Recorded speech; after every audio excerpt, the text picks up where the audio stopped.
তোমার বউর বাঘ আমি চাই চাই। দেখছেন কত বড় বিয়াদব। বেদবির কি আছে? বেদবির কি আছে? দরকার পড়লে তোমার বউর বাঘ আমি চুর করে নেব। এই কি করলি তুই? তোরে আজকে আমি কুপায় মেরেই ফেলাবো।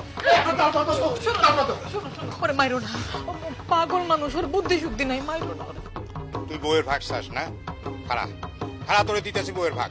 এই তোরা সবাই মিলে ওটা জুতা পিটা করো তো, জুতা পিটা করো। কাকা কাকা থামেন, ওরে মাইরেন না কাকা।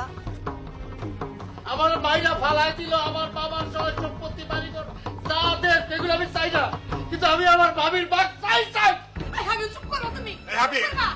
আবির তুই থামবি। তুই যদি বেশি বাড়াবাড়ি করিস তাহলে কিন্তু আমার হাত উঠবো, আর আমার হাত যদি একবার তোর গায়ে ওঠে তাহলে কিন্তু এই হাত আর থামবো না। মাইরা তোর আমি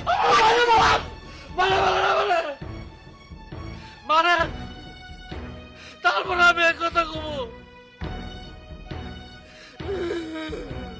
ছোটবেলা আমার মা মারা গেছে, আমার মায়ের আদর ভালোবাসা স্নেহ কি করে আমি নিজে করতেই নাই, পাইও নাই।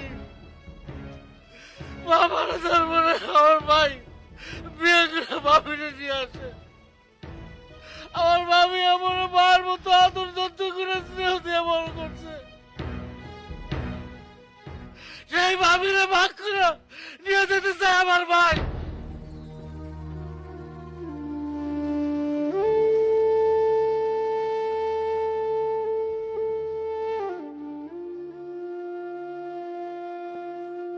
আমি বলে গেল আমার ভাবির ভাগ আমি ছাড়বো না, আমার মায়ের ভাগ আমি ছাড়বো না, আমার সম্পত্তি সব নিয়ে যান,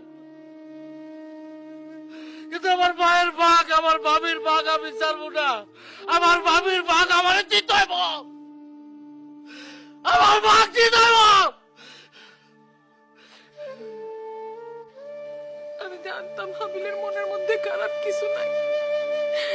আমি আগেই কইছিলাম আপনারা সবাই ওরে ভুল বুঝতেছেন। আমার ভাবিরে, আমার ভাবিরে, আমার মায়ের মতো ভাবিরে বলে ভাগ করে নিব। আমার ভাবির ভাগ আমি জানবো না, আমার মায়ের মতো ভাবির ভাগ আমি জানবো না।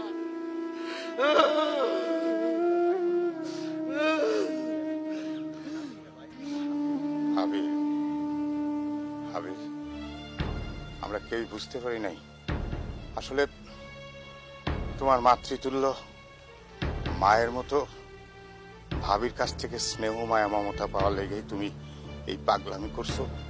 আমরা কেউ বুঝতে পারিনি। তোমার না